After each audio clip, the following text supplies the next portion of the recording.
اور 50 مسلمان ملک ہیں، کوئی بھی اس طرح نہیں کر رہا، کوئی وہاں کہیں مظاہرے نہیں ہوئے، وہ بھی نہیں کہہ رہے کہ ایمبیسڈر کو واپس بھیجو.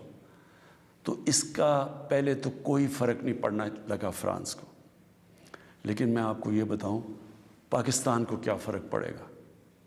سب سے بڑا فرق یہ پڑے گا ہمارے ملک کو کہ بڑی مشکلوں سے ہماری معیشت اٹھ رہی ہے. بڑی دیر کے بعد پاکستان کے اندر انڈسٹری اوپر جا رہی ہے، اور لارج اسکیل انڈسٹری بڑی دیر کے بعد اٹھ رہی ہے، نوکریاں مل رہی ہیں لوگوں کو. ہمارے ملک میں دولت میں اضافہ ہو رہا ہے، ہماری ایکسپورٹس بڑھ رہی ہیں، ہمارا روپیہ مضبوط ہو رہا ہے. بڑی دیر کے بعد روپیہ مضبوط ہوتا جا رہا ہے. جب روپیہ اوپر جاتا ہے تو مثلا پیٹرول اور ڈیزل سستا کیا ہے، باہر کی جو چیزیں ہم منگواتے ہیں وہ سستی ہونی شروع ہو گئی ہیں.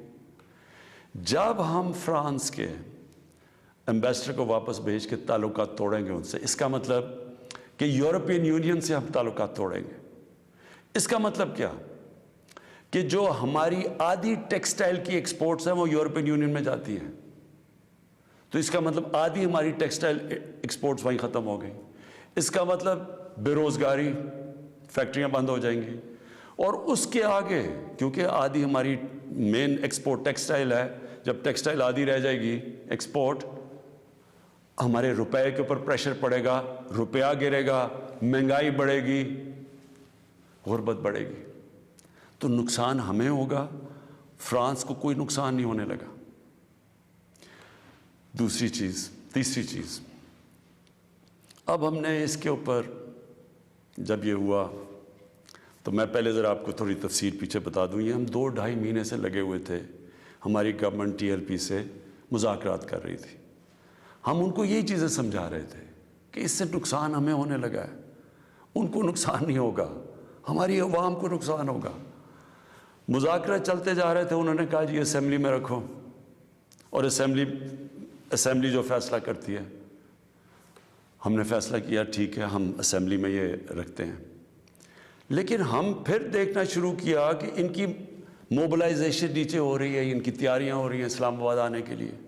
ایک طرف مذاکرات چل رہے ہیں، ایک طرف اسلام آباد آنے کی تیاری ہیں.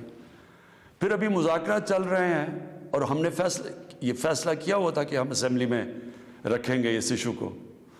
تو پتہ چلا کہ انہوں نے پہلے اناؤنس کر دیا کہ جی اب تو فرانس کا اگر ایمبیسڈر آپ واپس نہیں بھیجیں گے تو ہم سارے اسلام آباد میں دھرنا دیں گے.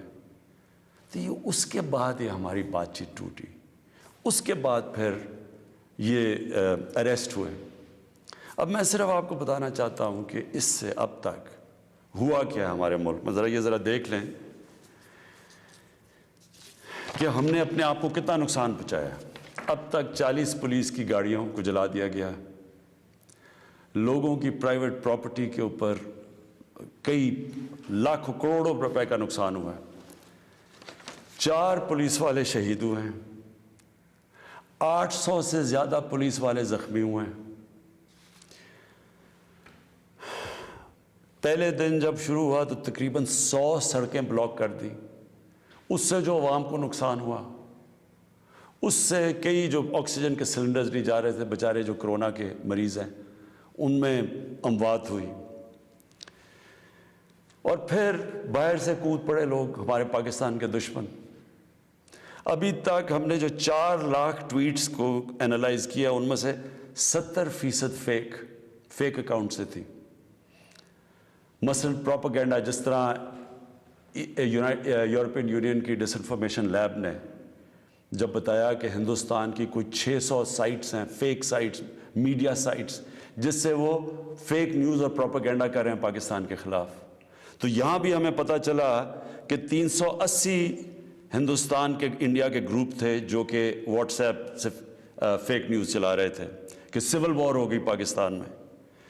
ہماری پولیٹیکل پارٹیز، مجھے افسوس سے کہنا پڑتا ہے کہ وہی JUI جو فضل الرحمان کی پارٹی، وہ بھی بیچ میں شامل ہو گئی کہ کسی طرح گورنمنٹ کو ڈی سٹیبلائز کریں، ملک کو نقصان پہنچائیں. ساتھ وہ نون لیگ. اب ان سے میں پوچھتا ہوں کہ جب یہ سلمان رشدی نے کتاب لکھی تھی تو نواز شریف تو پہلی دفعہ پرائم منسٹر بنے تھے، کتنی انہوں نے سٹیٹمنٹس دی تھی. کتنی دفعہ انہوں نے کسی فورم میں کہا تھا کہ اس نے بڑا غلط کام کیا، مسلمانوں کے دلوں کو تکلیف پہنچائی ہے؟ کتنی دفعہ کسی بھی مسلمان ہیڈ آف سٹیٹ نے کسی انٹرنیشنل فورم پہ اس پہ بات کی تھی؟ تو آج ان کے ساتھ مل گئے ہیں صرف انتشار پھیلانے کے لیے۔ دیکھیں، اب یہ میں نے آپ کو بتایا کہ ایک اپروچ ہے کہ اپنے ملک میں مظاہرے کرو، اپنے ملک کو نقصان کرو، کوئی فرق نہیں پڑتا فرانس کو، اچھا ایمبیسڈر واپس بھیج دو، کوئی فرق نہیں پڑتا۔